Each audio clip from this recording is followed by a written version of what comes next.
Hi, I'm Jules Cobb and I'm a therapist with Dawn Farm Youth and Family Services program. Hi, I'm Ray Dalton and I'm the coordinator for Dawn Farm's outpatient services, which includes youth and family services. We are here to let you know about the Teens Using Drugs, What to Know and What to Do series organized by Dawn Farm.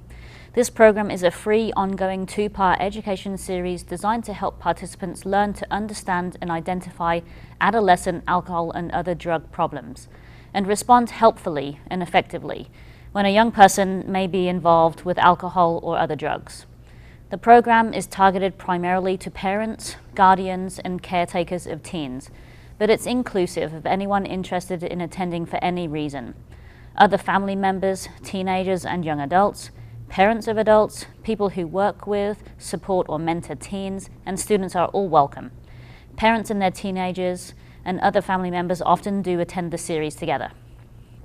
There are parenting techniques, prevention programs, and individual protective factors that can reduce the risk of a young person starting the use of alcohol, tobacco, and other drugs. However, even the most effective parenting and prevention will not eliminate all substance use by all teens. Some young people will experiment with alcohol and other drugs despite our best education and prevention efforts. Some will continue to use and some will become addicted to alcohol or other drugs. Many will experience adverse consequences from substance use, whether they progress to addiction or not. Those who do progress to addiction virtually always experience a spectrum of consequences that can be extremely damaging to themselves and their families. Due to the neuroplasticity of developing adolescent brains, young people who begin regular use of substances at a young age have up to 5 times the risk of becoming chemically dependent when compared with those who do not use substances until they are 21 or older. Now, the good news is that with early identification and appropriate intervention, irreversible consequences can often be prevented. Once identified, alcohol and other drug problems can be effectively treated. Young people harmfully involved with substances can and do recover to lead fulfilling and productive lives. When a young person experiences alcohol or other drug problems, often the last thing that loving, attentive parents and other caring, concerned and supportive adults see is the actual substance use. A teen doesn't tell us that he was truant from school to smoke marijuana, or that she performed poorly on her SATs because she was hungover, or that he dropped sports and music to have time for going to get high, or that the money she saved for college was consumed by her escalating need for opiate drugs. Substance-involved young people protect their substance use by concealing it from anyone who may intervene to try to stop it. Caring adults often see that the young person is having problems, but usually don't see that the cause of the problems until the alcohol or other drug use is advanced.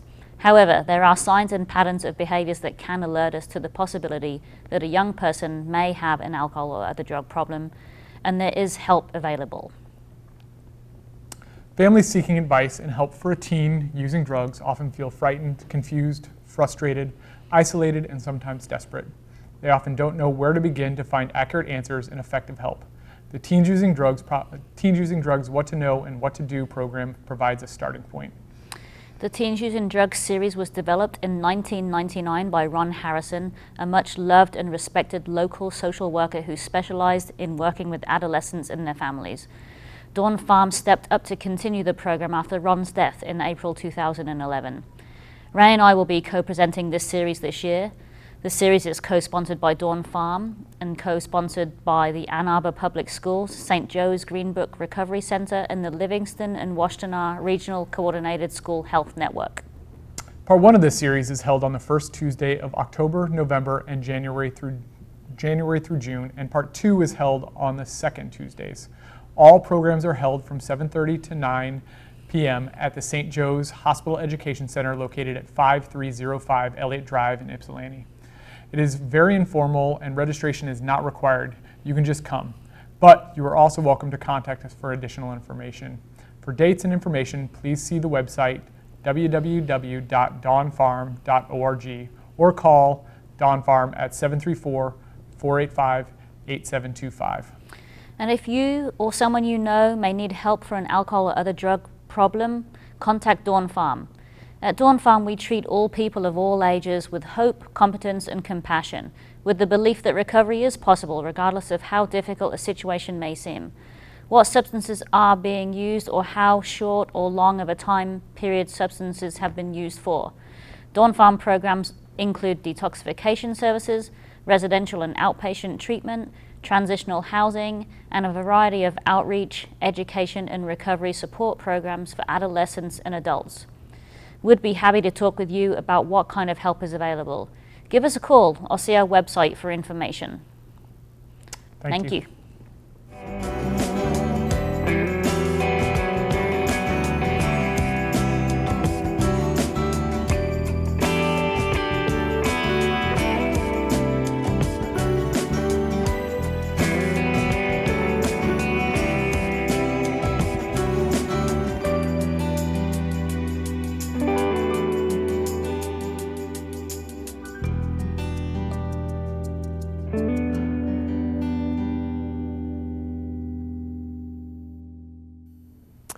Hello friends, I'm Mark Abelov.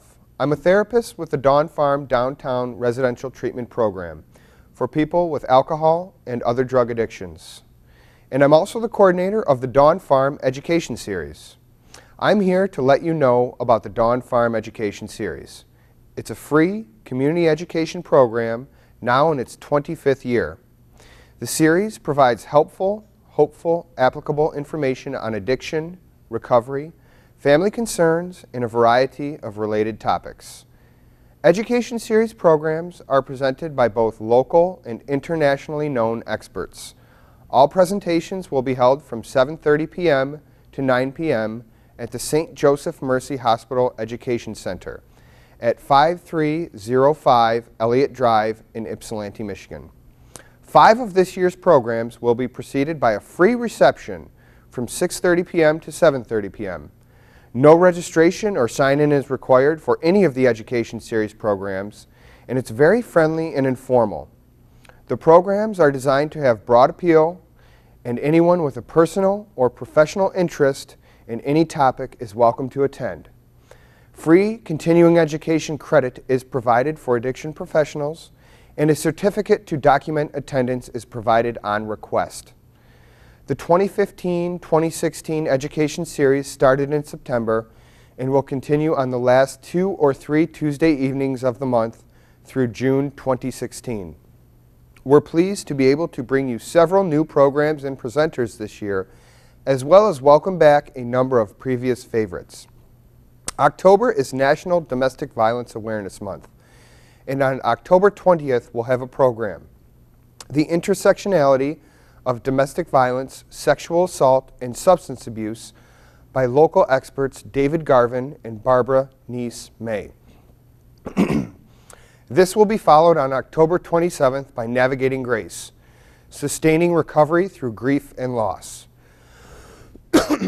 This presentation by best-selling author Jeff Jay will include inspiring personal testimony as well as practical pointers on how spiritual connection helps recovering people in times of adversity, and will be preceded by a free reception and followed by a free book signing opportunity. In November, we'll have a program titled Trauma, Chemical Use and Addiction by EMU professor and award-winning trauma expert Dr. Tana Bridge, followed by How to Support Recovery and Not Support Addiction by addictionologist Dr. Chuck Gerke. Future programs will include The Brain and Recovery, an update on neuroscience of addiction by Dr. Kevin McCauley, co-founder of the Institute on Addiction Study and a nationally recognized leader in the field of addiction treatment. And Intervention to Durable Recovery, The Power of Family by Jeff and Deborah Jay, best-selling authors who literally wrote the book on the processes of intervention and structured family recovery. Additional programs will address relapse prevention, treatment options for people with addiction, cultivating mindfulness to support recovery, suicide prevention, collegiate recovery programs, recovery narratives in Alcoholics Anonymous, the history of Narcotics Anonymous, grief and loss, spirituality and recovery, health care for people in recovery, optimizing physical health in recovery, tobacco cessation, and more. You can check the schedule and find additional information on our website, dawnfarm.org. Dawn Farm is a nonprofit organization providing a continuum of quality addiction treatment and recovery support services. This year marks Dawn Farm's 42nd anniversary. Dawn Farm's mission is to assist addicts and alcoholics in achieving long-term recovery. Dawn Farm will identify and remove barriers that prevent addicts and alcoholics from joining the recovery community. Our programs meet people with alcohol and other drug addictions where they are, whether it's in the mainstream of society, on the street, in the hospital, in the shelter, or in jail. The Dawn Farm Education Series is designed to reduce the misinformation, secrecy, shame, and stigma that prevent chemically dependent individuals and their families from getting help and getting well. For additional information, please see Dawn Farm's website at dawnfarm.org or contact Dawn Farm at 734-485-8725. We hope to see you at the Education Series, and if you or someone you know may need help for an alcohol or other drug problem, please do not hesitate to contact Dawn Farm. Help, hope, healing, and recovery are available. Thank you.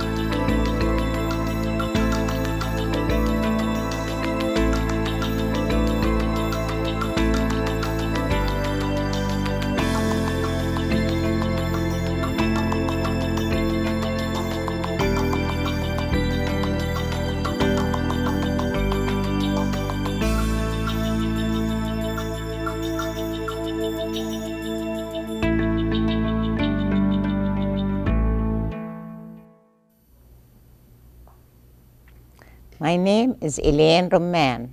I am a citizen of the United States, but consider myself a citizen of the world. My topic is the power of greediness and the silence of the world. I was taking my usual walk the other day, enjoying all the nature has to offer, the beautiful weather, the green trees, the healthy fruits and vegetables, the friendly smiles, and the fresh summer breeze that carries the scent of roses and lemon verbena. Suddenly, images of what I saw on the news recently from my original country, Palestine, came flashing into my head. That a year ago, on July 8, 2014, Israel launched airstrike on Gaza for 51 days, which left 2,200 dead, including 500 children, over 11,000 injured, and over 55,000 homes left severely damaged. Thousands of those complete rubble. The list goes on. All this done with the green light of the United States government.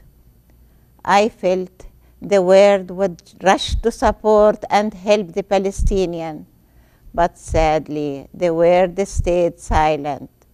Gaza is still an open prison that is hardly open to allow the basic needs of people to live. Imagine if your child was living in this situation. Mother Nature's disasters seem much kinder than man-made disasters.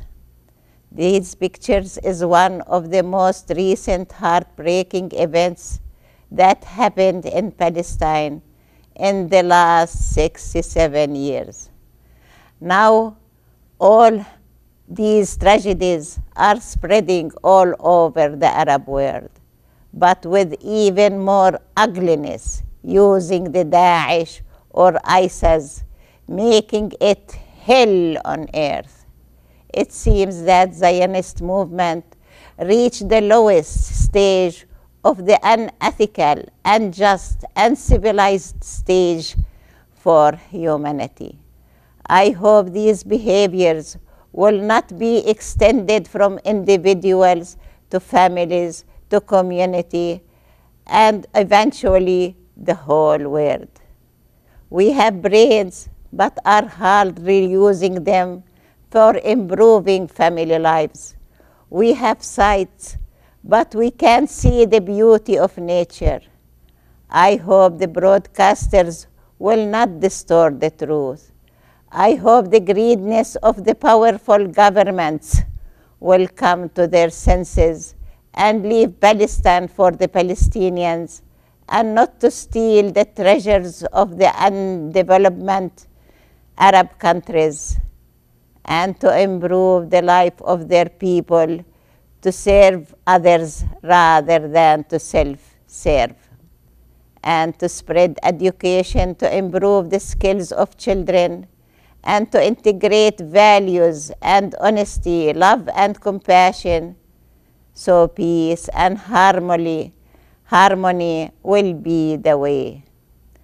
Thank you for listening, and thank you, CTN, for the opportunity to express my views. Hello, I'm Laurel Federbush. July 24th, 2015 marked the 100th anniversary of the Eastland ship disaster. The ship, still tied to the dock in downtown Chicago, 20 feet away, and in only 20 feet of water, suddenly tipped over as passengers were waving goodbye to loved ones on shore.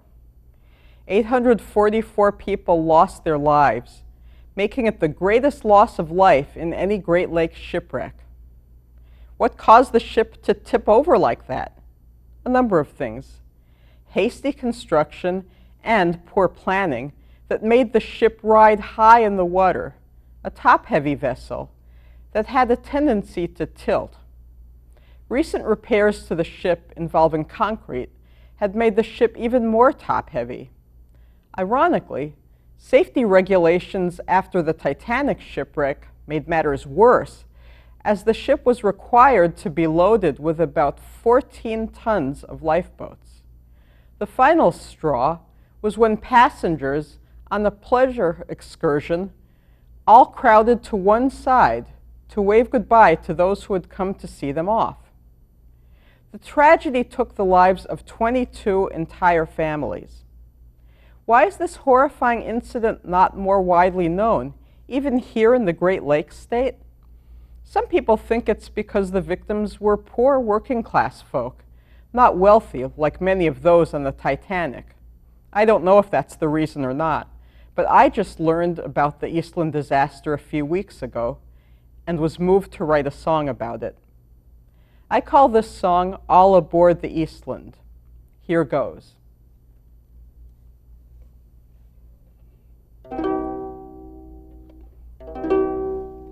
The ship tilts to the side as we climb aboard, but it's held upright by a steady cord.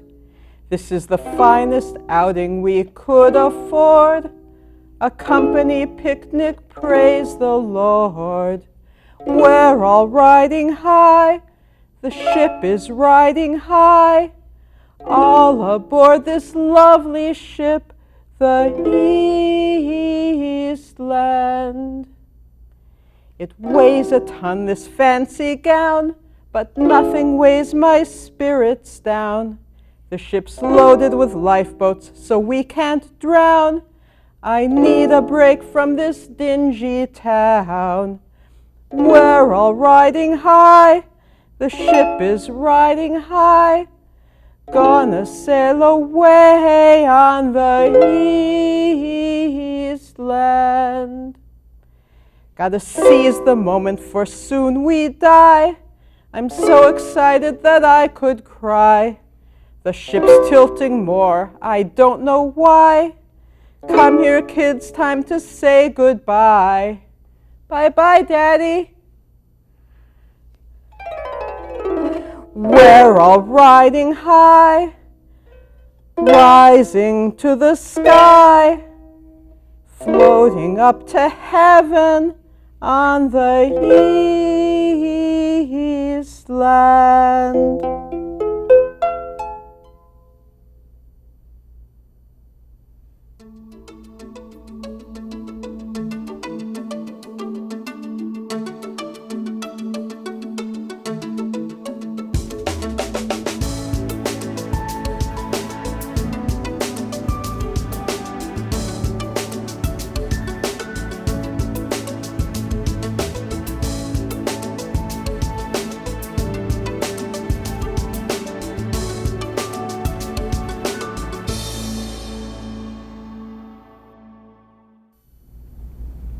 Hi, my name is Sarah Tier, and I'm the Community Development Director at Habitat for Humanity of Huron Valley here in Washtenaw County. And my name is Maurice Stovall. I'm the Field Coordinator here at Habitat for Humanity in Huron Valley. We're here today to talk to you about our home ownership program. And this is a program where individuals and families who may not be able to qualify to purchase a home through a traditional mortgage can have an opportunity to buy a home through Habitat for Humanity. We are an equal housing opportunity program that is available to anyone, singles, families who meet our eligibility criteria. Our program started here in Washtenaw County in 1989, and since then we have worked with 167 home buyers. We started by building a couple homes a year, and now we have completely switched to renovating homes. So we purchase abandoned and foreclosed homes and rehab them into beautiful new homes that are sold to families in our home buyer program. This year we're going to do 18 renovations for 18 families, and we're looking for more people like you to come and apply for our program. So Maurice is going to talk to you a little bit about what it takes to qualify to be a partner in our homeownership program. Thank you, Sarah.